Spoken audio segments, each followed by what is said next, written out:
adolescente de 14 anos tira a vida de seus pais em Comendador Venâncio, no Rio de Janeiro, Itaperuna, Rio de Janeiro. Planejou a morte dos seus pais, deixando qualquer adulto impactado com tamanha frieza e crueldade. Ele aguardou seus pais dormirem, pai, mãe e uma criança, seu irmão, de 3 anos, em Comendador Venâncio, Itaperuna, no Rio de Janeiro. Se você quer saber detalhes dessa história macabra e fria, cheia de requinte de crueldade e planejamento realizado por o seu filho, um adolescente de 14 anos, fique aqui comigo, fique nesse vídeo até o final e vamos juntos tentar compreender e entender fatos que fogem à natureza humana, fatos que fogem ao entendimento do ser humano, ao nosso entendimento enquanto pessoa, trazendo um dos crimes mais bárbaros, que é quando alguém tem a coragem, a frieza e a crueldade de tirar a vida dos seus próprios pais. Meu nome é Mayla Barroso Valente, bacharel em Direito. Eu trarei para vocês crimes que chocaram o Brasil e o mundo. Eu sou também mestranda em criminologia forense. Sempre tive o acompanhamento e uma certa curiosidade de entender o mundo sob a perspectiva de alguém que é capaz de realizar as maiores ações que chocam, que impactam, nos confrontam com as nossas convicções morais mais profundas. Se você tem essa mesma vontade de entender esse mundo forense tão cruel e de olhar de uma perspectiva extremamente humana, misturando um pouco de técnica, um pouco de direito penal, mas muito mais de ações de humanas, fique aqui comigo até o final, compartilhe esse vídeo, me ajude a crescer esse canal. Está sendo construído com muita humildade, com muita dedicação, trazendo e querendo entrar na sua casa, entrar junto do seu lar, no seu celular, no seu computador, de uma maneira genuína, de uma maneira justa e de uma maneira humilde, buscando sempre o aprendizado. Eu espero que você me dê essa oportunidade, fique comigo, me dê dicas, compartilhe, ative o sininho para que você possa esperar outros histórias como essa. Como vocês veem, ainda está tudo no começo, a iluminação nós ainda vamos organizar, meio que o cenário ele ainda está muito cru. Estou fazendo a sala da minha casa, mas com muito carinho e objetivamente com informações fidedignas. Sempre deixarei aqui do lado observações maiores, indicações da onde foi tirada as informações, para que vocês possam acompanhar detalhadamente, de forma resumida, aqui no nosso canal. Guarde no seu coração que esse canal ainda será grande. Arquivo M, por Mayla Barroso Valente. Mas vamos lá. Hoje como anunciado, nós traremos hoje para vocês a história de um adolescente de 14 anos que estava na sua casa junto com os seus pais.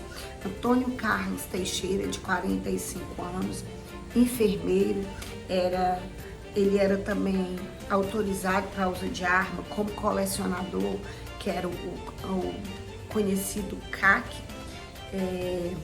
A sua mãe, Inália Teixeira, de 37 anos, ela é cabeleireira, e eles tinham, esse casal, 2 filhos, que era esse adolescente de 14 anos e uma criança de 3 anos. O adolescente de 14 anos, o qual a gente não tem acesso ao nome por proteção da lei, esperou seus pais dormirem no dia 24 de junho desse mês, onde eles dormiam todos no mesmo quarto, porque na casa do casal existia apenas esse cômodo com ar-condicionado, e dormiam juntos, o casal e os 2 filhos. Lá por volta das 3 horas da manhã, depois de um vasto planejamento, o adolescente, que sabia onde o pai guardava a sua arma, que era debaixo do colchão, retirou essa arma e atirou primeiro na cabeça do pai, depois atirou na mãe e por último atirou no pescoço do seu irmão de 3 anos. Logo mais, diante desse planejamento, ele tirou os corpos, colocou o produto de cozinha para que os corpos deslizassem e escondeu dentro de uma cisterna que ficava também nos fundos da casa do casal. Logo mais, esse adolescente, no outro dia, procurou a casa dos seus avós, especificamente a avó paterna, e comunicou que os seus pais haviam sumido.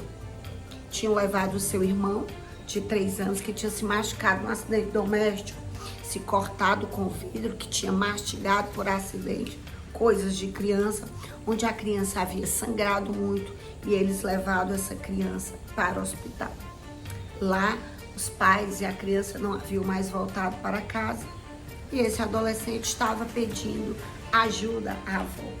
A avó, consternada, preocupada, o que poderia ter acontecido, não apenas com os pais do adolescente, mas também pelo acidente supostamente acontecido com a criança. Depois de procurar não encontrar informações, foi em busca da Polícia Civil, da delegacia, para informar o desaparecimento dessa família. Os policiais fizeram a diligência em todos os hospitais de Itaperuna, não encontrando informações nem a ocorrência de entrada com as características do acidente dessa criança, e foram para a casa do menor buscar entender o que poderia ter acontecido. Foram juntos ele, o menor de 14 anos, a avó paterna e mais um tio, e a presença dos policiais. Ao chegarem no local, eles foram direto para o quarto, onde foi informado que aconteceu o acidente. Encontraram em cima do colchão algumas gotas de sangue, mas levantaram o colchão para observar diante de toda a sua experiência policial. Lá encontraram uma grande mancha de sangue. Ao entrar dentro da casa, caminhando na casa, eles sentiram um grande odor de material putrefato, podre, cheiro forte. A experiência policial diz que é um cheiro inquestionável, o cheiro de cadáver, fedor de cadáver. Pressionaram esse adolescente, conversaram e encontraram a resposta que ele confessou friamente que havia tirado a vida de seus pais. O adolescente foi apreendido, levado para a delegacia e de forma surpreendente, não apenas para os familiares, para a avó da criança que o acompanhava, que informou que todo o tempo ele estava com ela e nada havia falado com algo parecido. Disse friamente que havia tirado a vida dos seus pais, motivados pela raiva, pelo rancor, porque ele queria ir se encontrar com uma namorada no Mato Grosso de 15 anos e os seus pais não haviam permitido, alegando ele que ele já conversava e já namorava com essa adolescente há mais ou menos 8 anos, desde sua criancice. Ele participava de jogos e havia conhecido ela lá, e de lá eles já estavam namorando desde então, por volta mais ou menos de 8 anos. Mas o mais assustador de tudo isso é que ele diz que não se arrepende, que faria tudo de novo. Ao aprender o celular desse adolescente, ele já havia apagado tudo, é bom deixar bem frisado. Mas em contato, depois de se informarem quem era essa adolescente e de fazerem diligências e de trazerem essa adolescente do Mato Grosso para o Rio de Janeiro para prestar esclarecimento, junto com a sua mãe, fizeram a apreensão desse celular e assustadoramente, e de forma surpreendente, descobriram que esse crime ele já havia sido planejado, não apenas por esse adolescente disfuncional, esse adolescente fora de um eixo emocional, psicológico, com certeza, dito de um parâmetro dito normal. Ela também havia participado do planejamento da morte do casal e mais. Eles planejavam, inclusive, matar os pais dela, matar a mãe e matar a avó do menino, para que eles pudessem vivenciar esse relacionamento de maneira livre. A adolescente, acompanhada de sua mãe, pediu que sua mãe saísse da sala do investigador e confessou todo esse crime. O mais chocante é de a gente imaginar que ela confessou também que ela ficou online toda hora enquanto ele matava os pais. Ela ficou online e ainda orientou ele de como esconder os pais desse adolescente. Dentro de todo esse planejamento macabro, os adolescentes, eles ainda pensaram de que eles tinham que tirar o FGTS do pai, do adolescente de 14 anos, que era no valor de R$33 mil, para que eles pudessem se manter e tivessem condições de ele viajar para Mato Grosso. Quanto ao assassinato dos pais da menina de 15 anos, da adolescente de 15 anos, a justificativa é que só deveriam ficar vivos o pai dela, porque ele viajava muito e de qualquer forma aceitaria o relacionamento deles e seria um aporte financeiro de sustentação para esses adolescentes infratores pudessem se estabelecer no Mato Grosso. Depois de toda esse crime, essa tragédia familiar, onde os maiores especialistas ficam surpreendidos com tamanha frieza e manifestação até mesmo do mal, né? Em crianças, em adolescentes tão jovens, um de 14, outro de 15, a polícia encontrou indícios de que o crime foi planejado baseado no jogo de terror, especialmente esse jogo. É um jogo que retrata irmãos assassinando seus pais. A namorada do adolescente de 15 anos, e eles eram fãs desses jogos online, e a todo momento em que eles conversavam pelo WhatsApp, eles faziam referências ao enredo desse jogo, ao enredo violento que esse jogo traz. Mas esse crime foi solucionado, obviamente. Os menores, tanto a adolescente quanto a menina de 15 anos que veio do Mato Grosso, eles foram apreendidos para a Fundação Casa. Lá já tem a permanência de 45 dias e, óbvio, possivelmente ficaram mais, mas algumas reflexões nos trazem, por exemplo, o quão adoecidos estão as crianças, os adolescentes envolvidos sem regulação nenhuma nesses jogos online.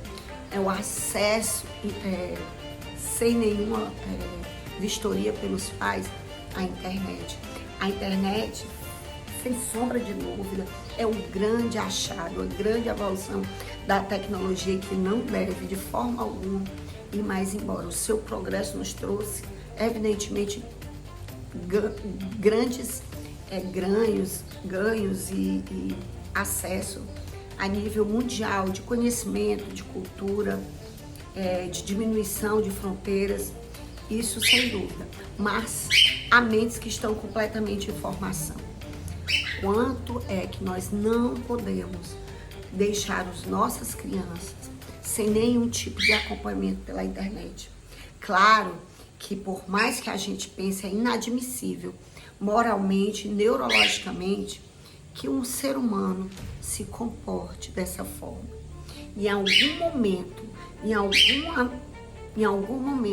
alguma análise, esses dois adolescentes, com certeza, eles têm um desvio de personalidade, de caráter neurologicamente desenvolvido, que é inaceitável dentro de um relacionamento social proveniente de comportamentos socialmente aceitáveis.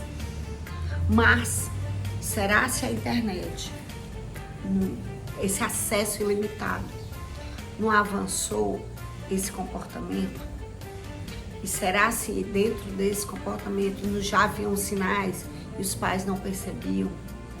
Olhar amoroso de um pai, por muitas vezes, não percebe um comportamento disfuncional como esses adolescentes já desenvolviam. Há informações pela polícia que o adolescente ele era quieto, comportado, tinha excelentes notas, mas era muito calado. Inclusive, dentro desse comportamento, já havia tido suspeitas dentro do colégio que ele tinha um comportamento diferente e os pais estavam buscando atendimento psicológico para ele. É fatalmente uma grande tragédia. Eu sou mãe de 4 filhos e eu não sei se você, depois dessa tela, também, mas mesmo que não sejamos pais, é um comportamento que choca, que impacta diretamente a nossa sensibilidade contra o ser humano. Imagine que esses pais, quando estavam no quarto com os seus filhos, eles estavam com a sua maior riqueza. O pai trabalhava como enfermeiro, a mãe como cabeleireira, 2 cidadãos corretos que tinham uma família aparentemente estruturada, e quando se imagina que dentro de uma família que trazem como cidadãos, acontece um crime tão bárbaro e tão frio. A apresentação de prints, que vocês vão ficar vendo na tela enquanto eu falo, de que esse planejamento foi ocorrido inclusive do dia exato da morte, de como é o dia que ele ia fazer, e a adolescente ainda dizendo que pôr arma de fogo era mais garantido. 2 adolescentes conversando sobre a morte dos pais, dos seus próprios pais, como se estivessem falando da carne que eles vão comprar na feira, do almoço que eles irão fazer no outro dia, de forma fria, cruel, sem nenhum tipo de manifestação de piedade. É um fato a se pensar, talvez dentro da medicina forense, até mesmo para os especialistas forenses. É um crime que impacta pela sua forma, pela sua condição e por atacar diretamente aqueles a quem lhes deu a vida. É como se você fosse contra a sua própria natureza humana.